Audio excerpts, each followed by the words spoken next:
Hi everyone, this is Anam. Welcome to PhD jobs and admission. आज का हमारा 7th lecture on research methodology for your upcoming FMU RET examination 2022। जैसे कि मैं आपको बता दूं कि एफएमयू रीट एग्जामिनेशन की डेट अभी रिलीज नहीं हुई है। जब भी रिलीज होती है मैं आपको वीडियो के थ्रू नोटिफाई कर दूंगी, लेकिन आपको अपनी प्रिपरेशंस को ऑन गोइंग रखना है। आपके प्रिपरेशंस को आपको स्टार्ट कर देना है, क्योंकि आपके एग्जामिनेशन डेट कभी भी हो सकता है। आपका मोस्ट प्रोबेबली एग्जाम जुलाई के मंथ में ही होने हैं चांसेस है, तो आपको अच्छी तरीके से आपके प्रिपरेशंस को स्टार्ट कर देना है। जैसे कि मैं आपको बता दूं, रिसर्च मेथोडोलॉजी पर हमने लेक्चर सीरीज स्टार्ट कर रखा है, जिसमें हम टाइप्स ऑफ रिसर्च स्टडी कर रहे हैं। तो आज के सेशन में नेक्स्ट 2 टाइप्स ऑफ रिसर्च पर एमसीक्यूज डिस्कस करने जा रहे हैं, जो कि है explanatory and descriptive research. Important topic है। इस टॉपिक से आपको एग्जाम में 2 to 3 क्वेश्चन पूछे जाते हैं, तो आपको एमसीक्यूज को अच्छी तरीके से सॉल्व कर लेना है। उसी के साथ साथ आपको पता है एफएमयू रीट एग्जामिनेशन का पेपर पैटर्न, जो कि आपका पेपर 2 पार्ट्स में डिवाइडेड होता है, पेपर 1, पेपर 2। पेपर 1 में आपको 50 एमसीक्यूज पूछा जाता है रिसर्च मेथोडोलॉजी से रिलेटेड, और पेपर 2 में 50 आपके सब्जेक्ट से related.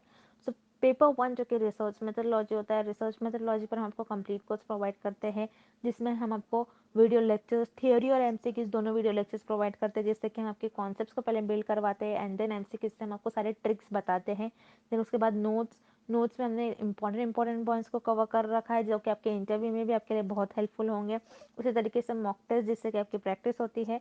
And lastly 1500 plus MCQs revision PDF, जो कि आपका रिवीजन का काम करती है। तो ये सारा कंटेंट आपको एक ही जगह पर हम प्रोवाइड करते हैं, और यहाँ पर हम आपको बता दें, हमारे एक्सपर्ट्स ने ये कंटेंट डिज़ाइन कर रखा है, जो कि बहुत सिंपलेस्ट लैंग्वेज में है। और हम आपको 100% गारंटी देते हैं कि हमारे इसी कंटेंट से आपको एग्जाम में क्वेश्चंस पूछे जाएंगे, और आपको पास करवाने की भी गारंटी हमारी होती है, क्योंकि हम आपको टाइम टू टाइम गाइड करते हैं। तो आपको ज़्यादा टाइम वेस्ट नहीं करते हुए कंटेंट को परचेस करना है और आपकी प्रिपरेशन को स्टार्ट करनी है। तो कंटेंट को परचेस करने के लिए स्क्रीन पर आपको जो नंबर नजर आ रहा है, उस नंबर पर व्हाट्सएप के थ्रू हमें कॉन्टैक्ट करना है। और हमारे ऐप के लिंक भी मैंने आपके साथ comment section as well as description box में शेयर कर रखी है, जिससे कि आप 1 क्लिक में ही हमारे ऐप के थ्रू स्टडी मटेरियल को एक्सेस कर सको। So that's it, and let's begin with the video. जैसे कि मैंने आपको प्रीवियस स्लाइड में बता दिया कि हमारे कोर्स से रिलेटेड, सो यहाँ पर हम शॉर्ट में मैं आपको डिटेल में बता दूँ। जैसे कि मैंने आपको बता दिया, रिसर्च मेथोडोलॉजी पर हम आपको कंप्लीट कोर्स प्रोवाइड करते हैं, जैसे वीडियो लेक्चर्स है, थ्योरी और एमसीक्यूज दोनों वीडियो लेक्चर्स हम आपको प्रोवाइड करते हैं। थ्योरी से आपके कॉन्सेप्ट्स को हम बिल्ड करवाते हैं, और उसी के साथ साथ एमसीक्यूज से हम आपको सारे ट्रिक्स बताते हैं कि आपको किस तरीके से ट्रिक्स यूज़ कर एमसीक्यूज को सॉल्व करना है। नोट्स काफ़ी सिंपल लैंग्वेज में नोट्स है। नोट्स में हमने ऐसे पॉइंट्स भी कवर कर रखे हैं जो कि आपके इंटरव्यू में आपके लिए बहुत हेल्पफुल होंगे। उसी के साथ साथ मॉक टेस्ट से आपकी प्रैक्टिस होती रहती है, आपको पता लगता है कि आपकी कितनी प्रिपरेशंस हुई है, कितनी और आपकी प्रिपरेशंस बाकी हैं। And 1500 plus MCQs revision PDF, जिसमें इस पीडीएफ में हमने 1500 से भी ज़्यादा इंपॉर्टेंट एमसीक्यूज कवर कर रखे जो कि सेंट्रल और गवर्नमेंट यूनिवर्सिटी में पूछे ही गए थे। तो आपको ज़्यादा से ज़्यादा हमारे इस कंटेंट से ही क्वेश्चंस पूछे जाएंगे। जैसे कि मैंने आपको बता दिया, 100% गारंटी के साथ कंटेंट हम आपको प्रोवाइड करते हैं। सो आपको सारी आपकी पास करने की रिस्पॉन्सिबिलिटी हमारी होती है, तो आपको ज़्यादा टाइम वेस्ट नहीं करते हुए आपकी प्रिपरेशंस को स्टार्ट करनी है। स्क्रीन पर दिए गए नंबर पर आपको व्हाट्सएप के थ्रू हमें कॉन्टैक्ट करना है। नॉर्मल कॉल इस नंबर पर नहीं लगेगा, याद रखिएगा, व्हाट्सएप के थ्रू ही हमें कॉन्टैक्ट करना है। और आप हमारे ऐप के थ्रू भी स्टडी मटेरियल को एक्सेस कर सकते हो। सो ऐप को एक्सेस करने की लिंक मैंने आपके साथ comment section as well as description box में भी प्रोवाइड कर रखी है, जिससे कि आप 1 क्लिक में ही वहाँ से हमारे ऐप के पर 1 क्लिक पर से ही हमारे स्टडी मटेरियल को एक्सेस कर पाओगे। So that's it, and let's begin with the video. Question: which research is conducted in which information is collected without changing the environment? इस क्वेश्चन में हमें फाइंड आउट करना है कौन सी रिसर्च हम कंडक्ट करते हैं जिसमें हम इंफॉर्मेशन को कलेक्ट करते हैं without changing its framework, its nature, और you can say its environment. ऐसी कौन सी रिसर्च होती है, हमें ये फाइंड आउट करना है। सो हम 1 बाय 1 पहले ऑप्शंस देखते हैं। Option A, applied research. Applied research में क्या करते हैं हम, जैसे आपको पता ही होगा, अप्लाइड रिसर्च में नेम में ये मिलेंगे कि कोई भी हमारे पास अगर थियोरी होती है उसको हम अप्लाई कर किसी प्रैक्टिकल प्रॉब्लम को सॉल्व करते हैं, और यू कैन से कोई स्पेसिफिक प्रॉब्लम को सॉल्व करते हैं। अप्लाइड रिसर्च में आप ना ही कोई इंफॉर्मेशन कलेक्ट करते हो और ना ही उस इंफॉर्मेशन को एज इट इज डिस्क्राइब करते हो, उस इंफॉर्मेशन को विदाउट चेंजिंग इट्स इन्वायरमेंट आप उसको डिस्क्राइब करते हो, बल्कि अप्लाइड रिसर्च में आप कोई प्रैक्टिकल प्रॉब्लम और यू कैन से कोई स्पेसिफिक प्रॉब्लम को सॉल्व करते हो। दैट्स वाई अगर आपका ऑप्शन ए इनकरेक्ट हो जाएगा। Then option C, fundamental research. Fundamental research क्या होती है? फंडामेंटल रिसर्च में रिसर्चर का एम ही होता है कि कोई new theories, new concept, new ideas develop करे क्योंकि रिसर्चर को अपनी क्यूरियोसिटी को फुलफिल करना होता है, उनको जानना होता है कोई फेनोमेना के बारे में, उनको अपनी नॉलेज को इंक्रीज करना होता है, इसलिए रिसर्चर फंडामेंटल रिसर्च परफॉर्म करते हैं। फंडामेंटल रिसर्च में रिसर्चर एज इट इज कोई फेनोमेना को और जो भी इंफॉर्मेशन कलेक्ट कर रहे हैं उसको एज इट इज बताते नहीं है। दैट्स वाई यहाँ पर आपका ऑप्शन सी इनकरेक्ट हो जाएगा। Then option B descriptive research, तो यहाँ पर आपका ऑप्शन बी करेक्ट हो जाएगा, बिकॉज डिस्क्रिप्टिव रिसर्च ऐसे रिसर्च होती है जिसमें आप इंफॉर्मेशन कलेक्ट करते हो और उस इंफॉर्मेशन को एज इट इज डिस्क्राइब करते हो। यहाँ पर आप कुछ मैनिपुलेट नहीं कर सकते, मतलब कोई चेंजेस नहीं करते हो अपने हिसाब से, अपने कन्वीनियंस के हिसाब से आप उस इंफॉर्मेशन में कुछ ऊपर नीचे नहीं कर सकते हो, कुछ एक्स्ट्रा ऐड नहीं कर सकते हो।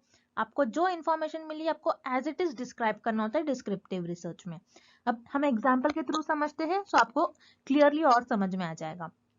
जैसे मान लो मुझे इंडियन लोगों के फेशियल फीचर्स जानने हैं। फेशियल फीचर्स कैसे जानेंगे रिसर्चर? ये देखेंगे कि उनकी आईज कैसी होती है, उनके आईज का कलर कैसा होता है, उनके हेयर्स कैसे होते हैं, जनरली उनके हेयर के कलर्स कैसे होते हैं, और उनका फेस का टेक्सचर कैसा होगा, उनके फेस का शेप कैसा होगा। सो ये सारे फेशियल एक्सप्रेशन रिसर्चर इंडियन लोगों के देखेंगे और जो डेटा मिलेगा उससे डेटा को एज इट इज डिस्क्राइब करेंगे, उसमें रिसर्चर कोई चेंजेस नहीं कर सकते। सो डिस्क्रिप्टिव रिसर्च आपकी क्या होती है, जिसमें आप डेटा कलेक्ट करते हो, इंफॉर्मेशन कलेक्ट करते हो और उस इंफॉर्मेशन को आपको एज इट इज डिस्क्राइब करना होता है, आप वहां पर कोई चेंजेस और कुछ मैनिपुलेट नहीं कर सकते हो। So this is the definition of descriptive research. So यहाँ पर आपका ऑप्शन भी करेक्ट हो जाएगा। Next, descriptive research has the following characteristics except. इस क्वेश्चन में हमें फाइंड आउट करना है कि डिस्क्रिप्टिव रिसर्च के कैरेक्टरिस्टिक्स हमें किस ऑप्शन में गिवन नहीं है। सो हम वन बाय वन ऑप्शंस देखते हैं। Option A, it is structured. So यहाँ पर आपका ऑप्शन ए करेक्ट हो जाएगा। डिस्क्रिप्टिव रिसर्च जो होती है आपकी वो स्ट्रक्चर्ड होती है। स्ट्रक्चर्ड का क्या मतलब है कि आप पहले से ही डिसाइड कर लेते हो कि मैं ये करने वाला हूँ अपनी रिसर्च में, आप पहले से ही सारे स्टेप्स कंफर्म कर लेते हो कि डिसाइड कर लेते हो मैं ये करूंगा। सो उसको हम कहते हैं स्ट्रक्चर्ड। अब जैसे डिस्क्रिप्टिव रिसर्च का एम ही होता है कि कोई फेनोमेना है कोई या फिर कोई टॉपिक है उसको आपको एज इट इज डिस्क्राइब करना होता है। अब कैसे, मान लीजिए एक पर्टिकुलर टॉपिक पे 3 रिसर्च की गई है, तो आपने क्या किया, उन 3 रिसर्च को एनालाइज किया और उन 3 रिसर्च को एनालाइज कर कर आपने उन रिसर्च को और वो रिसर्च का जो भी टॉपिक था उसको आपने एज इट इज डिस्क्राइब कर दिया। तो यहाँ पर आप स्ट्रक्चर फॉलो कर रहे हो। आप क्या कर रहे हो, बस उस 3 रिसर्च को आप पढ़ोगे, देखोगे, ऑब्जर्व करोगे, एनालाइज करोगे और उसको एज इट इज फिर से डिस्क्राइब कर दोगे। जो इन्फॉर्मेशन थी उसको एज इट इज आपको बताना है, तो उसको हम कहते हैं वो हो जाएगी आपकी डिस्क्रिप्टिव रिसर्च। सो डिस्क्रिप्टिव रिसर्च जो होती है आपकी वो स्ट्रक्चर्ड होती है क्योंकि आपको पहले से ही आप प्लान कर लेते हो। देन यहाँ पर आपको ऑप्शन बी गिवन है, it is quantitative in nature. तो यहाँ पर आपका ऑप्शन बी भी करेक्ट हो जाएगा। सो ये कॉमन सी बात है कि अगर आपकी जो डिस्क्रिप्टिव रिसर्च है वो स्ट्रक्चर्ड है, सो वैसे ही जैसे मैंने कल के लेक्चर में आपको बताया था कि क्वांटिटेटिव रिसर्च जो होती है वो भी आपकी स्ट्रक्चर्ड होती है, इसलिए ये दोनों में लिंक है। तो आपको इस तरीके से एग्जाम में क्वेश्चन सॉल्व करना है। आपको किसी एक ऑप्शन के बारे में पता होता है तो आप उसको मैनिपुलेट करके उसको कुछ अपना दिमाग लगाकर आप दूसरे ऑप्शन को भी करेक्ट कर सकते हो।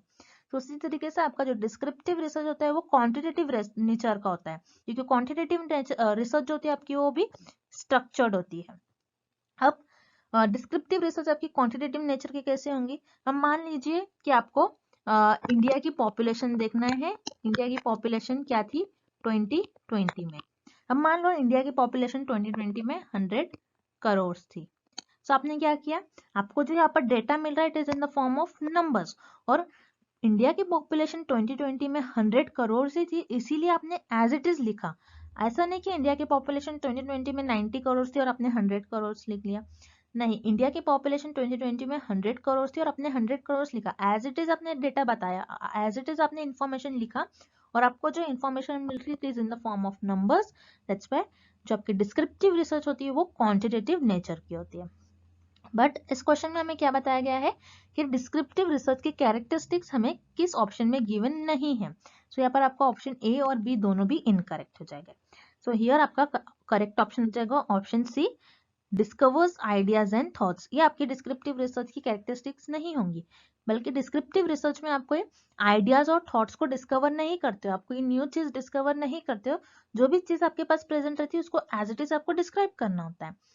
तो ये जो आपका ऑप्शन सी में जो आपको इन्फॉर्मेशन दी गई है कि आप कोई आइडियाज और थॉट्स को डिस्कवर करते हो, ये तो आप फंडामेंटल रिसर्च में करते हो, ना कि डिस्क्रिप्टिव रिसर्च में। दैट्स वाई यहाँ पर आपका करेक्ट ऑप्शन हो जाएगा option C, discovers ideas and thoughts. Next, dash research is responsible for findings the why of the events of phenomena. इस क्वेश्चन में हमें फाइंड आउट करना है कि ऐसी कौन सी रिसर्च होती है जो वाई टाइप ऑफ क्वेश्चंस को आंसर करती है। सो वन बाय वन हम ऑप्शंस देखते हैं। पहले हम ऑप्शन सी देखेंगे, हिस्टोरिकल रिसर्च। हिस्टोरिकल रिसर्च क्या होती है, जिसमें रिसर्चर किसी पास्ट इवेंट्स के बारे में स्टडी करते हैं और ये देखते हैं उसका कुछ एप्लीकेशन है या नहीं प्रेजेंट में, और उसको प्रेजेंट में अप्लाई करने की कोशिश करते हैं। तो हिस्टोरिकल रिसर्च में जो पास्ट इवेंट्स रहता है उसी को बस स्टडी करते हैं, इसमें वाई टाइप ऑफ क्वेश्चन का आंसर नहीं करते हैं रिसर्चर। दैट्स वाई यहाँ पर आपका ऑप्शन सी इनकरेक्ट हो जाएगा। Then option A, descriptive research. Descriptive research कौन सी रिसर्च होती है, जिसमें रिसर्चर एज इट इज किसी फेनोमेना को डिस्क्राइब करते हैं। पहले से ही रिसर्चर के पास इंफॉर्मेशन प्रेजेंट रहती है, बस उस इंफॉर्मेशन को एनालाइज कर एज इट इज उसको डिस्क्राइब कर देते हैं। अब रिमेंबर, हमको ये देखना है कि डिस्क्रिप्टिव रिसर्च में researcher why type of questions का आंसर करते हैं या नहीं। सो रिमेंबर, डिस्क्रिप्टिव रिसर्च में रिसर्चर व्हाट, व्हेन, हाउ और वेयर, ये सारे टाइप ऑफ क्वेश्चंस का आंसर करते हैं। जैसे समझ लो रिसर्चर को ऐसा ऐसा क्वेश्चन है, व्हाट से ऐसा हो सकता है कि what causes the cancer, when should I speak, how can I get PhD in IGNOU university. So ये सारे डिस्क्रिप्टिव रिसर्च में रिसर्चर इन सारे टाइप ऑफ क्वेश्चंस को आंसर करते हैं, और डिस्क्रिप्टिव रिसर्च में researcher why type of question का आंसर नहीं करते, ये आपको याद रखना है। बल्कि एक्सप्लेनेटरी रिसर्च में researcher why type of questions को आंसर करते हैं। अब एक्सप्लेनेटरी रिसर्च क्या होती है, एक्सप्लेनेटरी रिसर्च पहले से ही एक्सप्लेनेटरी रिसर्च में इंफॉर्मेशन प्रेजेंट रहती है, रिसर्चर उस इंफॉर्मेशन को एज इट इज एक्सप्लेन करते हैं और वाई टाइप ऑफ क्वेश्चंस का आंसर करते हैं। अब जैसे रिसर्चर को यहाँ पर देखना है, why human body needs oxygen to live, why plant needs water to grow. So researcher explanatory research में वाई टाइप ऑफ क्वेश्चंस का आंसर करते हैं। दैट्स वाई यहाँ पर आपका ऑप्शन भी करेक्ट हो जाएगा, और this is the definition of explanatory research. यहाँ पर आपका ऑप्शन भी करेक्ट है, explanatory research. Next, descriptive research is. इस क्वेश्चन में हमें फाइंड आउट करना है कि डिस्क्रिप्टिव रिसर्च क्या होती है। सो जैसे कि हम अभी तक देखते आए हैं, डिस्क्रिप्टिव रिसर्च वो रिसर्च होती है जिसमें रिसर्चर के पास already information, already data available होता है, बस उस डेटा को रिसर्चर को एनालाइज कर उस टॉपिक को, उस इंफॉर्मेशन को एज इट इज डिस्क्राइब करना होता है। अब मान लो एक टॉपिक है और एक फेनोमेना है, जैसे कि यहाँ पर टॉपिक है कैंसर डिसीज। ओके, सो कैंसर डिसीज पर मान लो पहले 6 रिसर्च हो गई होंगी, 6 रिसर्चर ने कैंसर डिसीज पर रिसर्च किया है, और उन 6 रिसर्च को रिसर्चर क्या करेंगे, एनालाइज करेंगे उन 6 रिसर्च को, और उस टॉपिक को डिस्क्राइब कर देंगे रिसर्चर। तो यहाँ पर रिसर्चर ने क्या किया, पहले उस टॉपिक को एनालाइज किया जिसमें ऑलरेडी इंफॉर्मेशन अवेलेबल थी, इस पर 6 रिसर्च पहले हो गई थी, इस 6 रिसर्च को रिसर्चर ने एनालाइज किया, अंडरस्टैंड किया और उसको एज इट इज डिस्क्राइब कर दिया।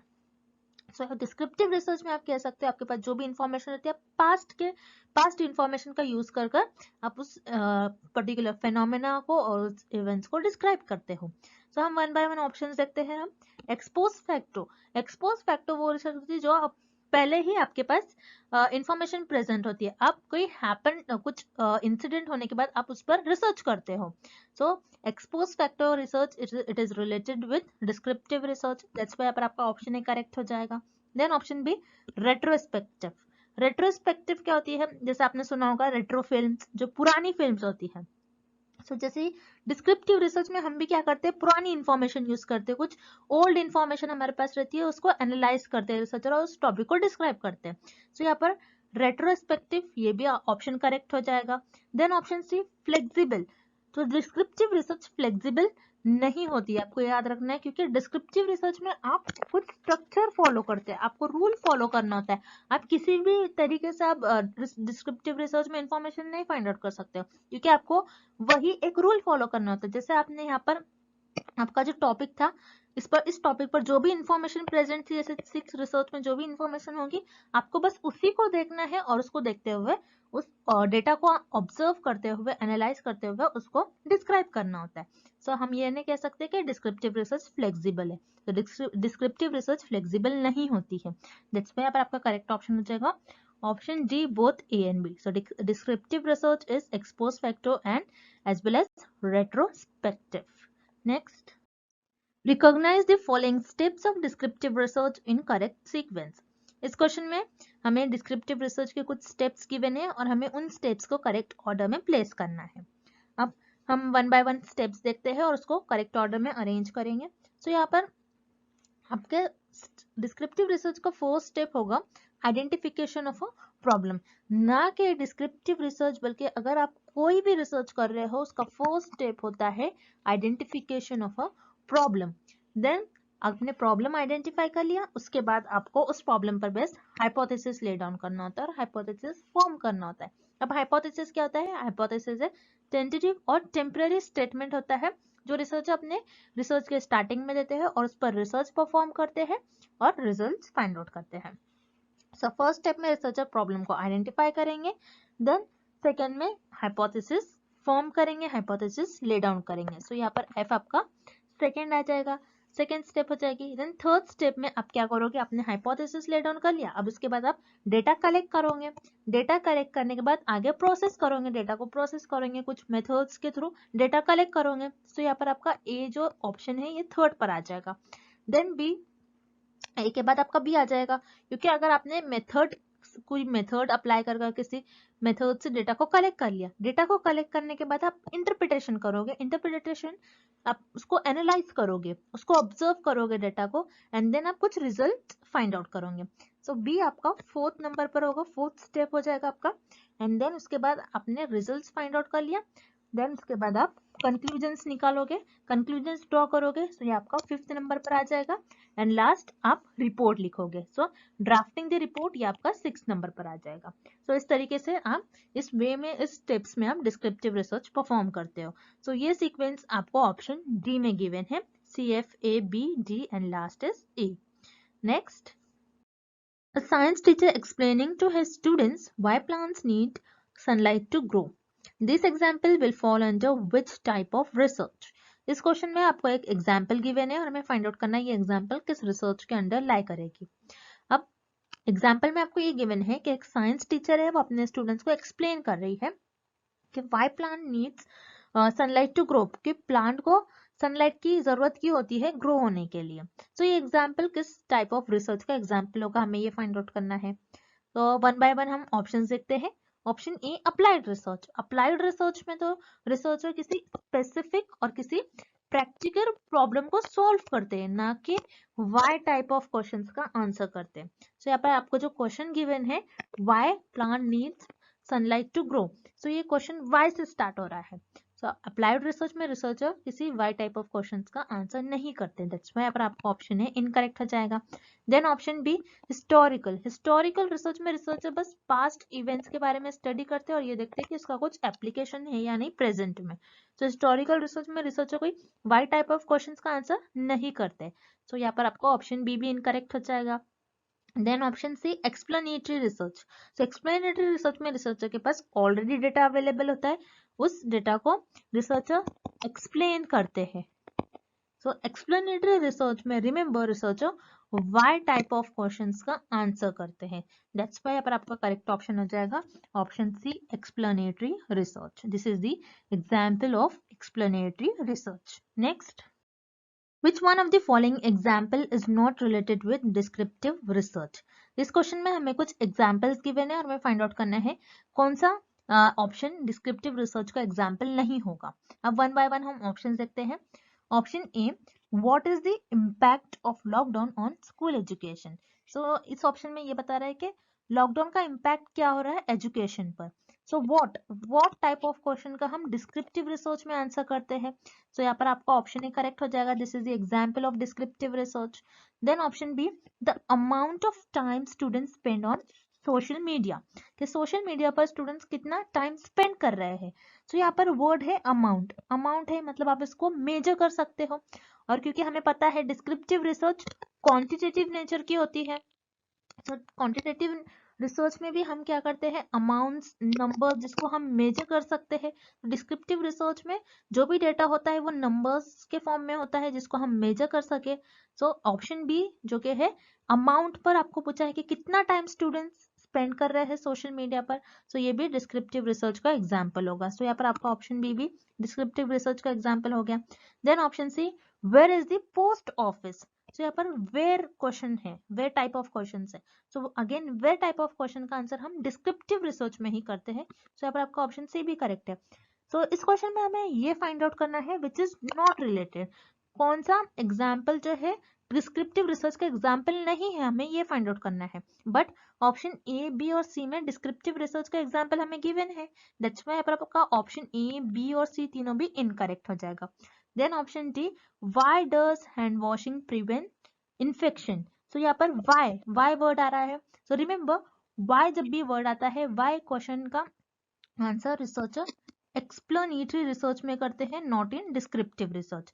दैट्स व्हाई पर आपका ऑप्शन डी करेक्ट हो जाएगा, बिकॉज हमें क्वेश्चन में यही फाइंड आउट करना है कि कौन सा ऑप्शन में हमें डिस्क्रिप्टिव रिसर्च का एग्जाम्पल नहीं गिवन है। सो यहाँ पर आपको ऑप्शन डी में जो एग्जाम्पल गिवन है ये एक्सप्लेनेटरी रिसर्च का एग्जाम्पल गिवन है, not descriptive research. That's why पर आपका ऑप्शन डी करेक्ट हो जाएगा।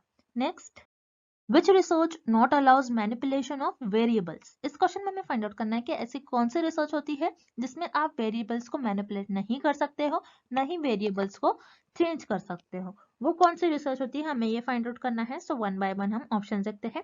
पहले हम ऑप्शन बी देखेंगे, अप्लाइड रिसर्च। अप्लाइड रिसर्च क्या होती है कि जिसमें आप कोई स्पेसिफिक और कोई प्रैक्टिकल प्रॉब्लम्स को सॉल्व करते हो। सो अप्लाइड रिसर्च में आप क्या करते हो, आपने जो भी फंडामेंटल रिसर्च में थ्योरीज बनाई होंगी, जो भी थ्योरी न्यू थ्योरी डेवलप की होंगी, न्यू आइडियाज डेवलप किया होगा, सो वो उस थ्योरी को अप्लाइड रिसर्च में अप्लाई कर कर उस प्रॉब्लम को और कोई स्पेसिफिक प्रॉब्लम को सॉल्व करते हो। सो अप्लाइड और फंडामेंटल रिसर्च में वेरिएबल्स का कोई रोल ही नहीं होता है। दैट्स व्हाई पर आपका ऑप्शन बी और सी दोनों भी इनकरेक्ट हो जाएगा।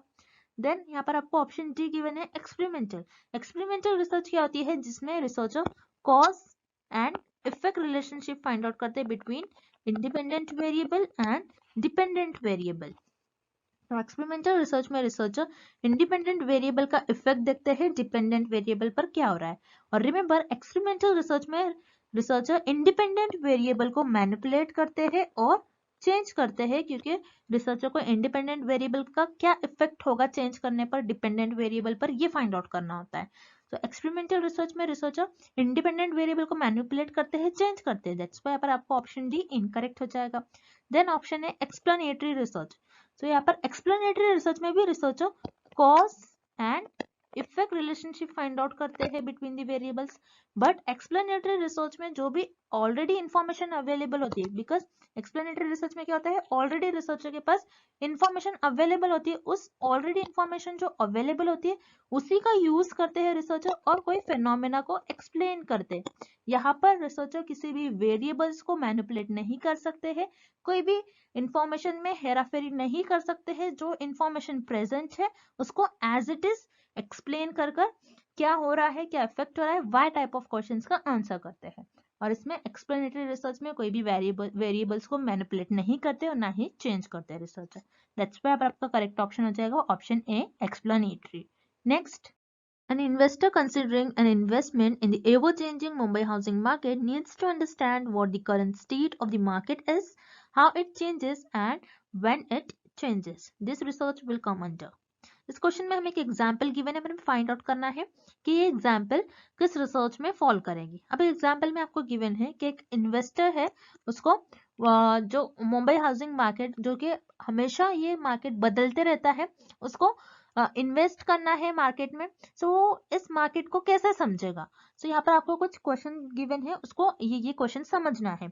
अब क्वेश्चन क्या है कि what the current state of the market, उस मार्केट की करंट स्टेटस क्या है, देन हाउ इट चेंजेस, वो कैसे बदलते रहता है, एंड व्हेन इट चेंजेस, वो कब बदलते रहता है। सो इन सारे क्वेश्चंस को यहाँ पर इन्वेस्टर को अंडरस्टैंड करना है। सो वो कौन से रिसर्च का यूज करेगा।